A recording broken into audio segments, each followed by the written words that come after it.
Hello निधि बेटा, कैसी हो? मैं पिछले 1 घंटे से तुझे फोन मिलाने की कोशिश कर रही हूँ, पर मजाल है जो तेरा फोन लग जाए। लगातार बिजी आ रहा था। निधि की माँ मालती जी की आवाज में शहद जैसी मिठास घुली थी।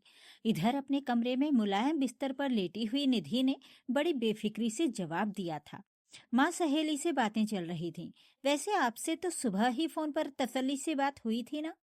हाँ बेटी, वो तो है, पर मन नहीं माना तो तुझसे बात करने को फिर से फोन लगा दिया।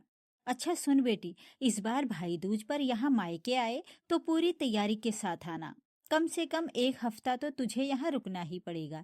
तुझे अंदाजा भी है कितने दिन बीत गए हैं तुझे देखे हुए। अपनी बच्ची की सूरत देखने को भी तरस गई हूँ मैं। पर माँ, भाभी भी तो अपने मायके जा रही होंगी ना भाई दूज पर? अरे नहीं बेटी, वो तो अपने मायके जाने की जिद कर रही थी, लेकिन मैंने उसे साफ मना कर दिया। अब तुझे तो पता है ना मेरी हालत। मेरे घुटने अब जवाब दे चुके हैं, मुझसे ज्यादा चला फिरा नहीं जाता। अगर वो चली गई तो घर का इतना सारा काम कौन संभालेगा? मुझसे तो अब काम नहीं होता। मालती जी ने अपनी आवाज में लाचारी और दुख भरते हुए कहा। अपनी माँ की ये बात सुनकर निधि तुरंत हमदर्दी जताते हुए बोली, हाँ माँ, इस उम्र में अब आपसे इतना काम कैसे हो पाएगा? अब तो आपको आराम की जरूरत है। यहाँ निधि अपने कमरे में मजे से बैठी अपनी माँ की दुख तकलीफों पर चर्चा कर ही रही थी कि तभी अचानक उसके कानों में आवाज आई, निधि कहाँ हो तुम, बाहर आओ जरा। ये उसके पति नवीन की आवाज थी। वो गुस्से में था। निधि का दिल एक पल के लिए धक से रह गया। क्या हुआ बेटी, ये पीछे से किसकी इतनी तेज आवाज आई? मालती जी ने फिक्र करते हुए पूछा। मुझे लगता है कि नवीन आज ऑफिस से थोड़ा जल्दी घर आ गए हैं। मैं आपसे बाद में बात करती हूँ। निधि ने जल्दी जल्दी कहा और फोन काट दिया। घबराहट के मारे उसका चेहरा एकदम फीका पड़ गया। नवीन कमरे के दरवाजे पर खड़ा था।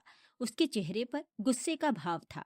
निधि, ये सब क्या है? तुम्हें मालूम है माँ की तबीयत ठीक नहीं रहती, फिर भी घर का काम करने के बजाय तुम यहाँ कमरे में फोन लेकर बैठी हो। उधर माँ सारे कपड़े अकेले ही धो रही हैं। कुछ तो सोच लिया करो। ब्लड प्रेशर की मरीज हैं वो, और अब उनकी उम्र हो चली है। ये सुनकर निधि ने चिढ़ते हुए अपना मुंह बनाया और ढिठाई से बोली, बैठी रहती हूँ और कोई काम ही नहीं करती। अभी काम करके ही आई थी, नवीन ने कहा तो निधि अनमने ढंग से चाय बनाने के लिए पैर पटकते हुए रसोई घर की तरफ चल दी। करीब 1 वर्ष पहले शांता जी निधि को अपने बड़े बेटे नवीन की पत्नी और अपने घर की बहू बनाकर लाई थी। अभी छोटा बेटा शलभ कुंवारा था।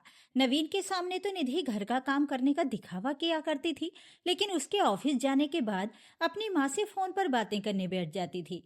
घर में बर्तन और साफ सफाई के लिए काम वाली बाई लगी हुई थी, परंतु इसके अतिरिक्त घर का बाकी का सारा काम शांता जी को ही करना पड़ता था। जब भी शांता जी उसे काम में मदद करने के लिए आवाज लगाती तो निधि कोई ना कोई बहाना बनाकर टाल देती। नई नई शादी हुई है, अभी बचपन है, ये सोचकर शांता जी भी शुरू शुरू में उसे ज्यादा काम करने को नहीं कहती थी।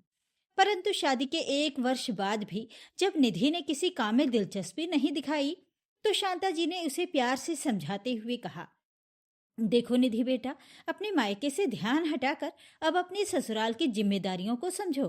इतना कहने की देर थी कि निधि ने इस घर में हंगामा खड़ा कर दिया। इस बात को लेकर नवीन और निधि के बीच जोरदार झगड़ा हुआ। उसके बाद तो शांता जी ने निधि को कुछ ना कहना ही बेहतर समझा। दिन भर निधि फोन पर कभी अपनी माँ से तो कभी सहेलियों से बातें करती, अपनी मर्जी मुताबिक रहती। बस शाम को अपने पति नवीन के घर लौटने के समय पर रसोई घर में जाकर थोड़ा बहुत काम करने का दिखावा करने लगती थी। आज नवीन जल्दी घर आ गया तो अपनी माँ को इस तरह काम करते देखा तो वो निधि पर भड़क उठा था। निधि अपने पति नवीन के लिए रसोई में चाय बनाने गई, तभी अचानक आंगन से उसकी सासू माँ के चिल्लाने की आवाज आई। क्या हुआ माँ? नवीन दौड़ता हुआ आया तो देखा कि उसकी माँ शांता जी फर्श पर फिसलकर गिर गई थीं। वो उठ नहीं पा रही थीं। नवीन ने निधि को आवाज दी और शांता जी को सहारा देते हुए कमरे में ले गया। शांता जी को पैर में बहुत दर्द हो रहा था तो उन्हें डॉक्टर के पास ले जाया गया। भगवान का शुक्र है कि फ्रैक्चर नहीं है, लेकिन पैर मुड़ गया है जिस कारण उन्हें इतना दर्द हो रहा है। अभी आपकी माताजी को कुछ दिन आराम करने की जरूरत है, डॉक्टर ने बताया तो नवीन की जान में जान आई। वे लोग शांता जी को घर ले आए। निधि, डॉक्टर ने माँ को 1 सप्ताह बिस्तर से उठने को भी मना किया है। इसलिए तुम्हें माँ का खास ख्याल रखना है। उन्हें बिल्कुल भी तकलीफ नहीं होनी चाहिए। नवीन ने निधि को हिदायत दी तो निधि ने हाँ में सर हिला दिया। आज इस बात को 3 दिन बीत चुके थे। क्या बताऊं माँ, जब से मेरी सास बिस्तर पर पड़ी है मेरे सर में तो मुसीबत पड़ गई है। सारा दिन काम करते करते बुरी तरह थक जाती हूँ। आज पूरे 3 दिन हो गए हैं। निधि ने अपनी माँ मालती जी से फोन पर कहा तो वो बोली, बेटी मुझे तो लगता है कि तेरी सास को कोई चोट वोट लगी ही नहीं, वैसे ही बिस्तर पड़ी है ताकि तू सारा दिन घर के काम में डटी रहे। लेकिन तुझे ज्यादा काम करने की जरूरत नहीं है। अगर बैठे बैठे उन्हें यूं ही खिलाती रहेगी तो फिर तो तेरी सास उठने से रही। बात तो आपकी बिल्कुल ठीक है। मैंने तो आज किटी पार्टी में जाने का प्रोग्राम भी कैंसिल कर दिया था। अब सोचती हूँ कि चली ही जाऊं। हाँ, तू क्यों अपना मन मार रही है, जा चली जा, कहकर उसकी माँ ने फोन रख दिया। निधि पार्टी में चली गई। उसे लगा था कि नवीन को आने में अभी बहुत वक्त है, लेकिन उसे ये याद नहीं रहा कि 3 दिन बाद डॉक्टर ने शांता जी को फिर से दिखाने को कहा था। माँ को अस्पताल ले जाने के लिए नवीन जब घर आया तो देखा कि उसकी माँ धीमे कदमों से चलकर रसोई में जा रही थी। ये क्या माँ, अगर कोई काम था तो निधि से कह देती। बहू घर में नहीं है, इसलिए पानी पीने के लिए उठी थी, शांता जी ने कहा। तभी गेट खुलने की आवाज आई। कंधे पर पर्स लटकाए हाई हील से ठक ठक की आवाज करती निधि घर के अंदर दाखिल हुई तो सामने नवीन को खड़े देखकर उसकी हवाइयां उड़ गईं। नवीन ने पूछा तो निधि सकपकाते हुए बोली, वो मैं किटी पार्टी में चली गई थी। उसके इतना कहने की देर थी कि नवीन गुस्से से उबल पड़ा। क्या तो माँ को इस हालत में छोड़कर किटी पार्टी में चली गई थी? अरे तो क्या हुआ, क्या मेरी अपनी कोई जिंदगी नहीं है? निधि की बात सुनकर नवीन को बहुत गुस्सा आया, लेकिन किसी तरह गुस्से को काबू में रखते हुए नवीन अपनी माँ को कमरे में ले जाने लगा। तभी नवीन का छोटा भाई शलभ ऑफिस से घर लौटा और बोला, भाभी बहुत तेज भूख लग रही है, खाना लगा दो। निधि तुरंत बोल पड़ी, देवर जी मैं तुम्हारी नौकरानी नहीं हूँ जो तुम सबकी सेवा करती फिरूं। शलभ उसकी बात सुनकर हक्का बक्का रह गया और अपने कमरे में चला गया। ये देखकर नवीन को गुस्सा आ गया। निधि, ये क्या तरीका है बात करने का? तुम बहू हो घर की, तुम काम नहीं करोगी तो कौन करेगा? मुझसे नहीं होते ये काम धाम। जिसको जरूरत है वो खुद अपने लिए खाना बना ले। अब तो नवीन आपे से बाहर हो गया। फिर भी उसने धैर्य से निधि को समझाने की कोशिश की, लेकिन निधि ढीठ बनी रही तो नवीन ने उसे एक थप्पड़ जड़ दिया। बस फिर क्या था, निधि ने हंगामा खड़ा कर दिया। अच्छा, तुमने मुझ पर हाथ उठाया, अब तो मैं तुम्हारे खिलाफ पुलिस कंप्लेंट करूंगी। तुम सबको जेल की सलाखों के पीछे न भिजवाया तो मेरा नाम भी निधि नहीं। आंखों में आंसू लिए निधि बोली और पैर पटकते हुए कमरे में चली गई और अपनी माँ को फोन लगा दिया। इधर शांता जी ने नवीन से कहा, बेटा रोक ले बहू को, नहीं तो बहुत बड़ी मुसीबत खड़ी हो जाएगी। डॉक्टर की अपॉइंटमेंट का टाइम हो गया है, हमें जाना है। कहते हुए नवीन ने शांता जी को सहारा दिया और गाड़ी में बिठाकर अस्पताल ले गया। इधर मालती जी के पास निधि का फोन आया। क्या उसकी इतनी हिम्मत? तू जल्दी से फोन रख और अपना बैग तैयार कर, अभी के अभी तुझे लेने के लिए मैं वहां आ रही हूँ। कहते हुए मालती जी ने फोन रखा और अपनी बहू को आवाज दी, दीपा बहू, समझते क्या है ये लोग अपने आप को? ऐसा कहकर मालती जी घर से बाहर निकल गईं। थोड़ी देर में मालती जी के पति श्यामलाल जी अपने बेटे सुमित के साथ दुकान से घर वापस आए तो यहाँ वहां देखते हुए दीपा से बोले, बहू मालती कहीं नजर नहीं आ रही है। माँ जी निधि को लेने के लिए गई हैं। ये सुनकर श्यामलाल बोले, निधि को लेने गई हैं? अच्छा, भाई दूज का त्योहार आ रहा है इसलिए लेने गई होगी। नहीं बाबूजी, निधि का फोन आया था, शायद उनके घर में फिर से लड़ाई झगड़ा हो गया है। ये सुनकर श्यामलाल जी और सुमित दोनों चिंता में पड़ गए। फिर सुमित बोला, लेकिन इतनी जल्दी करने की क्या जरूरत थी? कम से कम ये तो पता करना चाहिए था कि गलती किसकी है। तो श्यामलाल जी ने कहा, लेकिन बेटा अपनी बेटी को परेशानी में देखकर रहा भी तो नहीं जाता ना। कुछ दिन यहाँ रह लेगी तो मामला शांत हो जाएगा। ऐसा कहकर वो हाथ मुंह धोने चले गए। फिर सुमित दीपा से बोला, माँ भी हद करती हैं।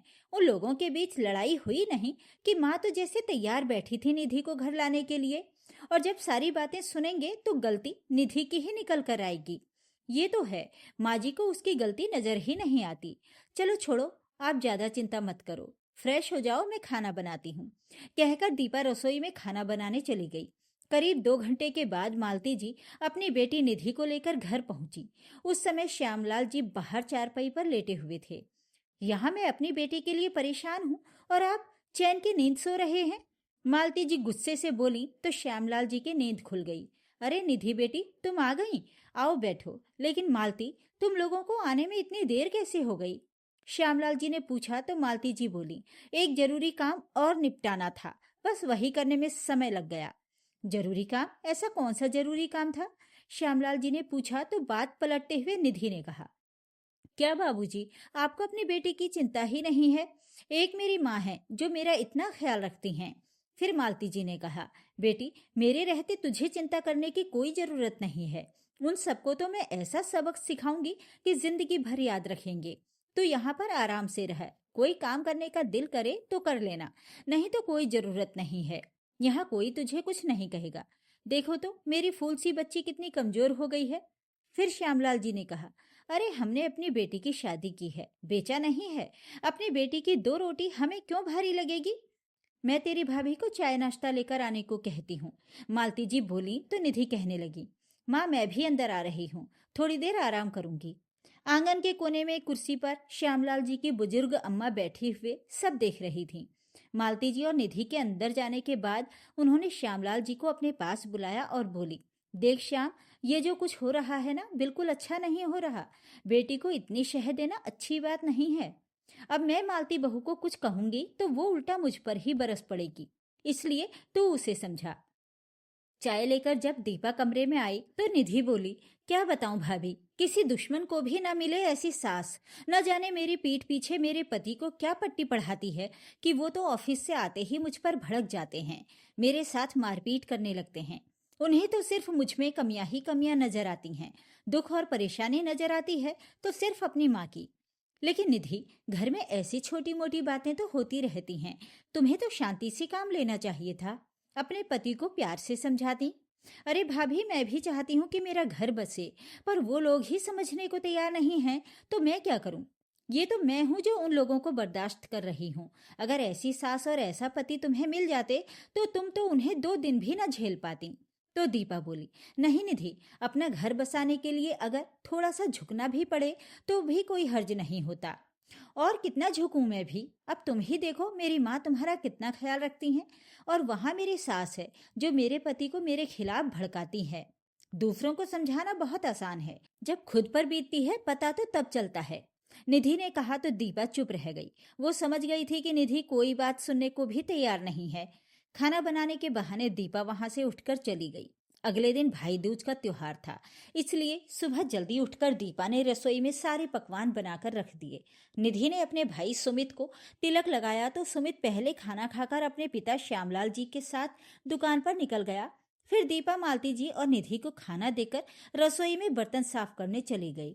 तो मालती जी अपनी बेटी निधि से बोली, देखा बेटी, मैंने कहा था ना, मायके में रहते हुए तुझे किसी तरह की कोई तकलीफ नहीं होगी। सुकून से बैठकर खाना खा और आराम कर, टेंशन मत कर। इधर ससुराल में नवीन के पास फोन आया। हेलो, क्या आप मिस्टर नवीन बोल रहे हैं? मैं पुलिस थाने से बात कर रहा हूँ।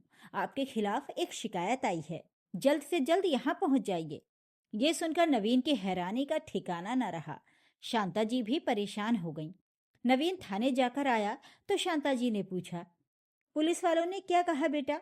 तो नवीन हताशा भरे स्वर में बोला, कहना क्या था माँ, निधि और उसके घर वालों ने हमारे खिलाफ पुलिस में शिकायत दर्ज कर दी है और ये भी कहा है कि दहेज को लेकर हम लोग आए दिन उसके साथ मारपीट करते हैं। क्या? लेकिन बेटा, हमने तो कभी दहेज का जिक्र तक नहीं किया। शांता जी ने कहा तो नवीन बोला, हाँ, निधि और उसके घर वाले दहेज के नाम पर हमें झूठे केस में फंसाना चाहते हैं। बेटा, मैं तो कहती हूँ एक बार चलकर उनसे बात करते हैं, ऐसे ही मामला सुलझ जाए तो अच्छा है। नहीं माँ, मैं उन लोगों के सामने नहीं झुकूंगा, नवीन ने कहा तो उसका भाई शलभ बोला, माँ की बात बिल्कुल ठीक है भैया, अगर कोर्ट केस में फंस गए तो निकलना मुश्किल हो जाएगा। आज शाम को चलते हैं और आमने सामने बैठकर बात कर लेते हैं। नवीन को ये बात ठीक लगी। उधर निधि के मायके में जब शाम को श्यामलाल जी घर लौटे तो निधि ड्राइंग रूम में बैठी हुई टीवी देख रही थी। अम्मा जी भी वहीं बैठी थीं। अपनी बेटी के पास बैठे हुए श्यामलाल जी बोले, बेटी मैं तो कहता हूँ कि तुम लोग प्यार से ये मामला सुलझा लो तो ही अच्छा है। तो निधि बोली, नहीं बाबूजी, मेरी सासू माँ दिन भर बैठकर आराम करें और मैं कोल्हू के बैल की तरह पिसती रहूं, ये मुझसे नहीं होगा। तो श्यामलाल जी बोले, लेकिन बेटी घर का काम करने में बुराई ही क्या है। तभी मालती जी वहां आई और पास रखी कुर्सी पर बैठते हुए बोली, आखिर आप चाहते क्या हैं, हमारी बेटी उस नर्क में जाकर घुट घुट कर जीती रहे। ये सुनकर अम्मा से रहा नहीं गया तो वो बोली, अरे मालती बहू, तुम किस बात को कहाँ ले जाती हो। श्याम ने तो सिर्फ इतना ही कहा है कि मिलजुल कर रहने से बड़ा सुख और कोई नहीं है। अम्मा, ये हमारी बेटी का मामला है, इसलिए आप तो अपना मुंह बंद ही रखो। जो 2 रोटी मिल रही है वही खाती रहो बस। इतने में दरवाजे पर दस्तक हुई। दीपा ने जाकर दरवाजा खोला तो सामने नवीन अपनी माँ के साथ खड़ा था। दीपा ने शांता जी के पैर छूकर आशीर्वाद लिया और उन्हें अंदर लेकर आई।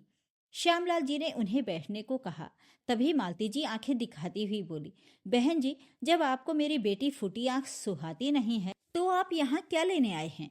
बहन जी, धैर्य से बात करते हैं, तभी तो कोई हल निकलेगा। हमें भी तो पता चलना चाहिए ना, आखिर हमसे ऐसा क्या कसूर हो गया जो आपने इतना बड़ा कदम उठा लिया। ये बात सुनकर निधि तपाक से बोली, नहीं माँ जी, आपका कसूर थोड़ी ना है, कसूर तो मेरा है। एक काम करो, अपने बेटे को कहो कि मुझे तलाक दे दे, ताकि आप भी आराम से रहो और मेरा भी पीछा छूटे। दोस्तों, इस कहानी का दूसरा और अंतिम भाग सुनिएगा कल दोपहर 1 बजे।